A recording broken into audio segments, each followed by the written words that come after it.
सभी का मंगल और नमस्कार। मुझे उन बेटियों से बड़ा अफसोस है, हैरत होती है।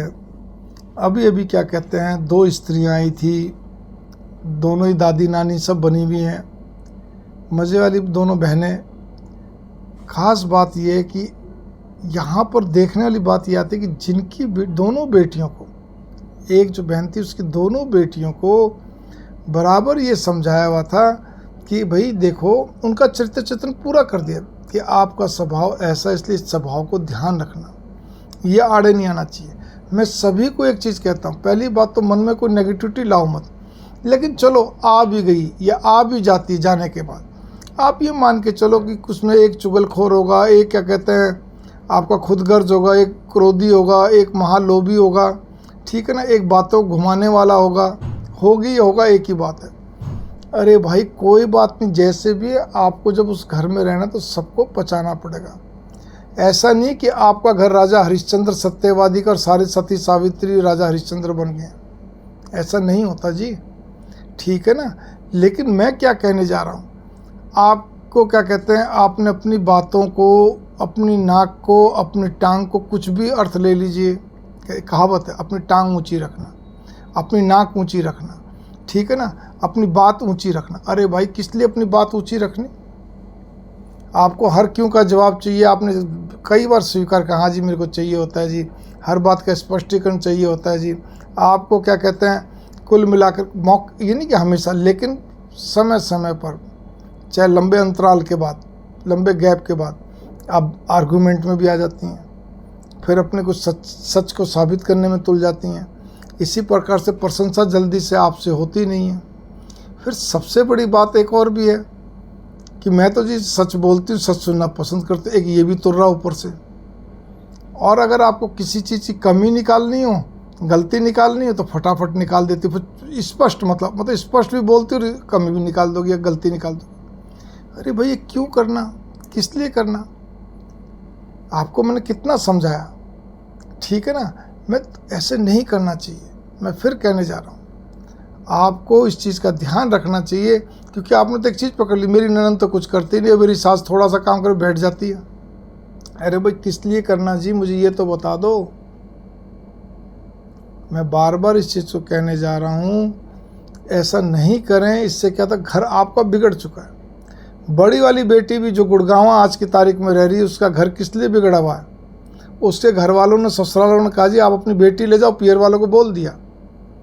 क्यों? क्योंकि उसने पहले सारे एक्ट कर चुकी है। जब मेरे से मिली तब तक वो माँ बेटी हमेशा मिलती रही हैं, मेरे अच्छे नोन हैं, हमारे एरिए के हैं।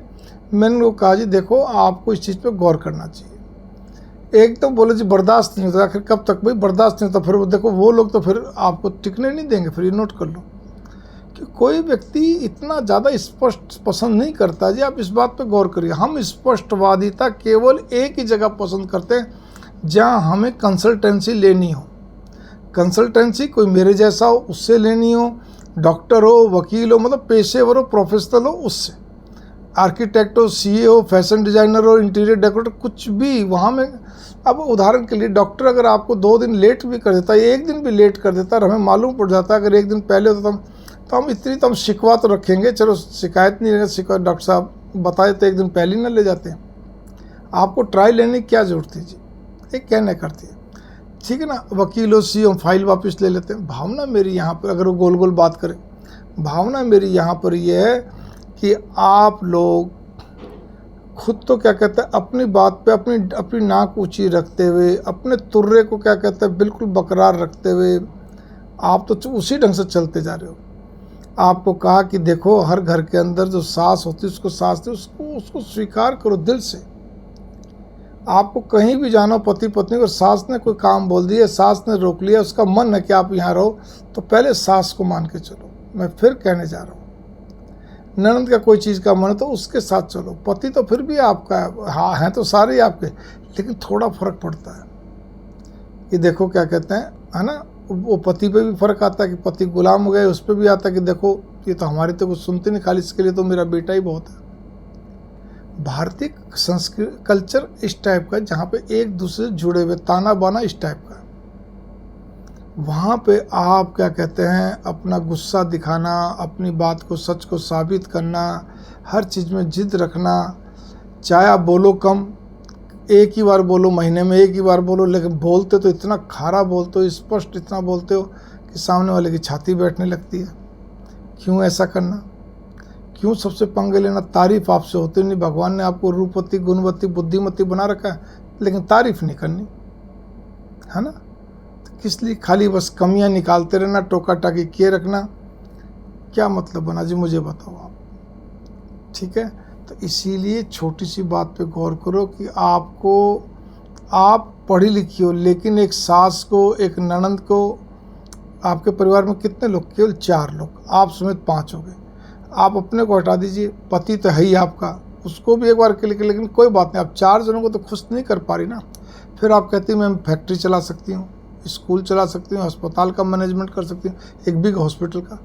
कैसे आप मैनेजमेंट कर सकते हो? वहाँ तो और भी ज़्यादा पॉलिटिशियन दिमाग के लोग रहते हैं, मतलब विभिन्न तरह के, एक से खुर्राट। घर के अंदर ये 4 को खुश करना क्या बड़ी बात है जी, मुझे तो यही नहीं समझ में आता। और उस पर भी सबसे पहले क्या कहते हैं, मम्मी जी को। अगर जेठानी देरानी तो बाद में आती है, लेकिन जेठानी और देरानी भी थोड़े दिनों बाद आ गई, तो आप घर की 2 औरतों को खुश रखना, नंद को खुश रखना, सबको, अरे भाई कुछ फ़र्क नहीं पड़ता। इसके लिए कोई अलग अलग तरीके नहीं, खाली शब्दों का खेल है बस, और कुछ भी नहीं। सबसे बड़ी चीज़ है प्रशंसा करना सीखिए, हर पॉइंट पे, हर बात पे, हर रोज़ सबकी करिए, कोई ना कोई पॉइंट पे सच्ची प्रशंसा करिए। जो भी चीज़ आपको अच्छी लगती है, चाहे कुछ भी छोटी चीज़ भी, पुरानी हो तो भी क्या, अच्छा रहेगा, बढ़िया रहेगा। और याद रखिए, हर स्त्री को क्या कहते हैं, जब वो सास बनती तो उसको बड़ा आनंद होता है, चरमोत्कर्ष आनंद होता है। सास बनने का जो अनुभव होता है, वो जब बनती तो उसको लगता है मैं अपनी बहू के लिए क्या क्या कर दूँ। लेकिन बहू जब ये होती है केवल मैं तो सर्विस करूँ, कैरियर पे ध्यान बटाए रखती है, मेरा कैरियर, तो सास बेचारी बुझ जाती है।